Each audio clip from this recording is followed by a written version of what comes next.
Welcome back every one.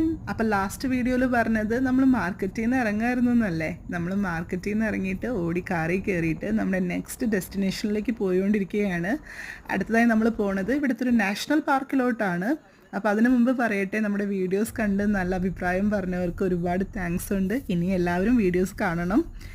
അപ്പോൾ നമ്മൾ പോയത് നമ്മൾ നിന്ന് മാർക്കറ്റിൽ നിന്ന് ഒരു 1 hour 15 minutes ഡ്രൈവ് ഉള്ള ഒരു സ്ഥലത്തേക്കാണ്. ഏകദേശം ഒരു 88 to 90 kilometers ദൂരമുണ്ട്. അപ്പോൾ നമ്മൾ വന്നിരിക്കുന്നത് ഹാർട്ട്സ് മൗണ്ടെയ്ൻസ് നാഷണൽ പാർക്ക്. ഇവിടുത്തെ ഒരു ലുക്ക് ഔട്ട് കാണാനാണ് നമ്മൾ വന്നത്.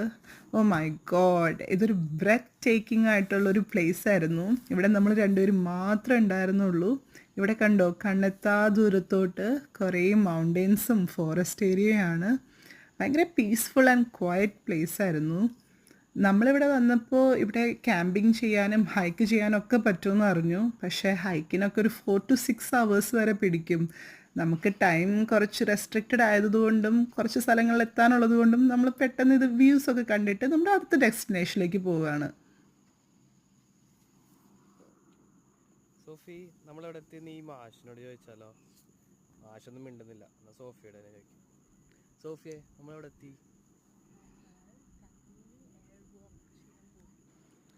ഓക്കെ ഗൈസ്, ഇതാണ് ഞങ്ങളുടെ ഞാൻ പറഞ്ഞ പാംഫ്ലെറ്റ്. അതിനകത്ത് നമ്മൾ ഞാൻ പറഞ്ഞത് കേൾക്കാൻ പറ്റാത്തവർക്ക് നമ്മളിപ്പോൾ വന്നിരിക്കുന്നത് ടഹൂൺ എയർ വാക്ക് കാണാൻ വേണ്ടിയിട്ടാണ്.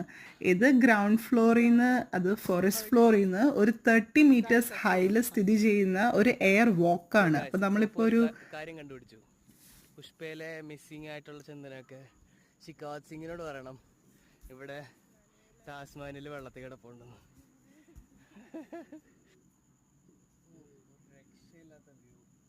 ഇപ്പം നമ്മൾ ശരിക്കും പറഞ്ഞ ട്രീസിൻ്റെ ഹൈറ്റിലാണ് നിൽക്കുന്നത്. ഇത് കണ്ടോ, 2 rivers വന്ന് ജോയിൻ ചെയ്യുന്നത് നമുക്ക് ഈ എയർ വാക്കിൽ നിന്നാൽ കാണാം. പിന്നെ മൗണ്ടെയിൻ പീക്സും.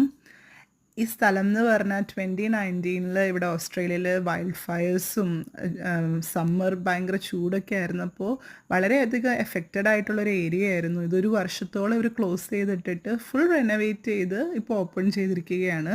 ഇതൊരു സ്വിങ്ങിങ് ബ്രിഡ്ജായിരുന്നു. ഇത് റിവറിൻ്റെ മുകളിൽക്കൂടെയാണ് പോകുന്നത്. വളരെ ഒരു ഡിഫറെൻ്റ് എക്സ്പീരിയൻസ് ആയിരുന്നു. ഒരുപാട് ഇഷ്ടമായി. ഇനി നമുക്ക് നമ്മുടെ അടുത്ത ഡെസ്റ്റിനേഷനിൽ കാണാം. ബൈ.